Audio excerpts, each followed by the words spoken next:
Et ici, il s'agit justement en fait des calvinistes, c'est-à-dire c'est ceux qui sont les ancêtres de ce que vous connaissez aujourd'hui comme étant en fait les églises de réveil, tous de beaucoup plus loin. Je vous avais déjà dit ça en fait dans des lives.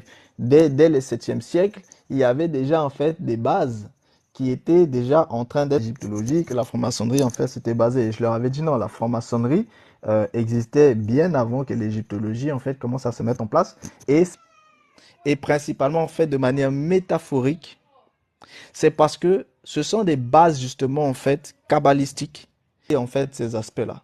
Pourquoi? Parce que c'était déjà ce qu'ils avaient voulu en fait mettre en place. Donc quand ils ont décidé à partir de 1696, vous allez avoir des gens par exemple qui vont vous dire ah mais vous savez dans le jardin d'Éden en fait le fruit qui était au milieu de l'arbre c'était le sexe de la femme. En fait elle est en fait tournée de manière métaphorique, de manière allégorique.